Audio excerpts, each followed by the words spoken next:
monster bass south of the border. It's a bucket mouth bonanza, muy grande style. And the big boys are kicking butt, taking names, and smashing tackle. Whoa, look at this guy.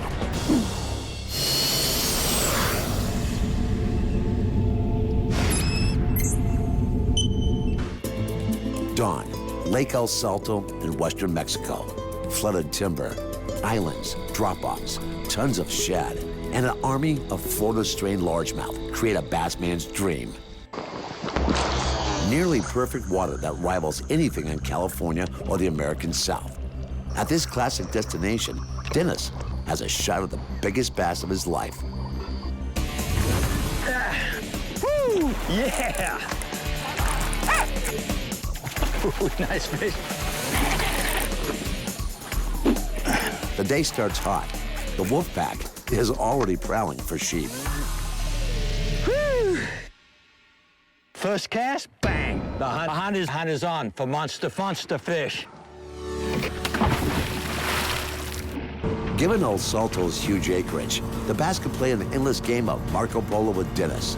But longtime El Salto guide Tony Encinas has got fish GPS in his brain. The lake record is an 18-pound, 5-ounce bass, a monster that was only 4 pounds away from breaking the long-standing world record. You know, what's really amazing about this lake is it's about half of the capacity of what it is. It's about 24,000 acres right now.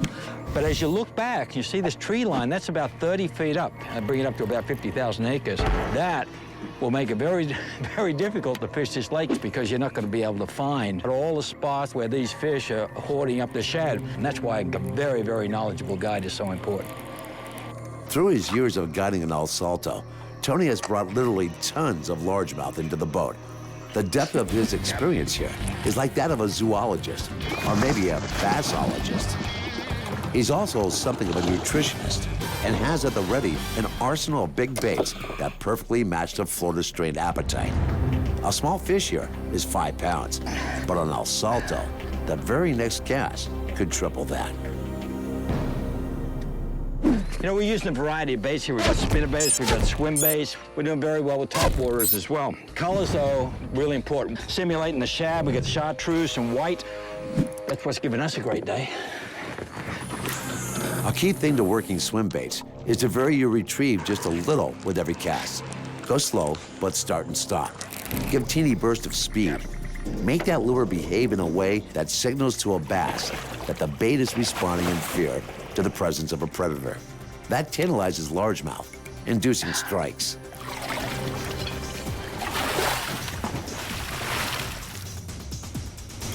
A Japanese largemouth caught in the summer of 2009 tied the American caught world record. But no one should be surprised if a Mexican fish trumps both. You know, even when this lake is half empty at 24,000 acres, this still produces fish like this. El Salto, Billy Chapman's Anglers Inn. What a place to fish. Wow. If you never believed in bass heaven, think again, because this is it. I guess that when Ray Scott dies, he's going here. You know the old adage, they say, never leave fish to catch fish? Throw that out the window. We just left a honey hole, but we're going to one that's even sweeter. This bass heaven in the Sierra Madres, with Anglers Inn right on the lake shore, is a creation of angling pioneer Billy Chapman Jr., who opened the doors 20 years ago and never left. You know, right in the structure that we're in here, there's a lot of trees right up against the bank, and what's going on is they're pushing the shad right up in here, and they're boiling all over the place. And it's a no-brainer to catch these fish, because all you have to do is drop anything into there, and they're going to be all over it. Like that. See that bend Dennis keeps in the rod? Busting big bass calls for pressure, pressure, and more pressure. Never let up, not even at the boat. Now we're starting to make it happen.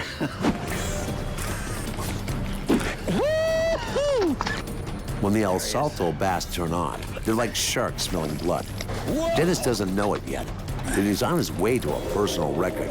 An amazing 160 bass in a day, and none of them under 5 pounds. This spot is turning into a shootout with bass popping up at every turn. The odds are literally rising before Dennis's eyes. Today's got to be a monster fish day. That's a nice big bass. Woo! That fish is a trophy bass in a lot of places, but total junior varsity on this lake. See ya. Time to move. All right, we're gonna check out another spot. We've been just about fished this out. We caught about 15 bass here in about 35 minutes, so we're gonna check out another hot spot. If you're surrounded by hot spots, what makes one hotter than another? One word: structure. When the bass have more places to pressure the shad, they go from snacking to attacking. You know, a couple of the areas we fished so far this morning, there's points that come out and they'll drop off about 5 feet. In those areas, the fish have got the shad right up against the banks. And then others that come off and they just drop off 15, 20 feet straight down. Now here's a little test of talent for Dennis, the old free-floating reel maneuver. Got him! Yeah! Got him! God dang! Like for real. I got him! I got him! I got him! Dennis and guide Tony and Cenas are fishing Mexico's Lake El Salto largemouth paradise and are on a 100 bass hot streak. But Dennis runs into some serious trouble. Yes. God dang. Well, reel clamp just vibrated loose. We've been running around a lot this morning. I just didn't check it. Oh, nice fish. Nice fish. Oh. Hang on. I'm multitasking. There, whoa, look.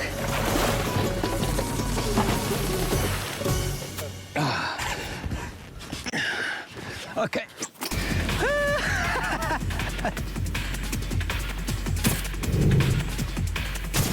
Hey, things happen, you know. All you need is a rod and a reel and a bit of a bait there. Good skipper. Yeah. See ya.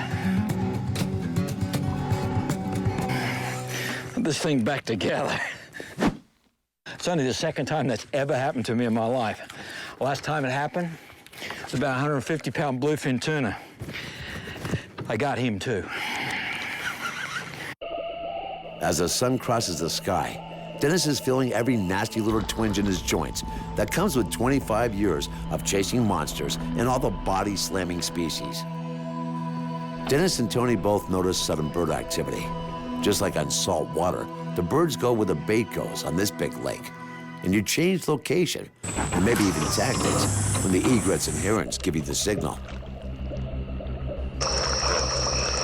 Right now, we're fishing about 20 feet, letting the baits drop down. We're flicking this worm back there and just working it right through the bare limbs of the trees. Just a little bit of movement, a couple of wind back, twitch it, bang. Got it. Yeah. Whoa. Here we go. Oh, taking line. Jeez. This is the first fish we've caught. That's actually, he's taking line. Woo-hoo! Nice fish. Oh. The first fish that's taking line. That's the monster-sized clue that this could be the bass Dennis came for. The big beast U-turns a hard dive into a ballistic surface fight, but that full-pressure tackle keeps him hooked solid. Whoa, look at this guy. Yeah. There's a toad. Monster bass. This behemoth is the capper. Fish number 160 in a long, hot, glorious day.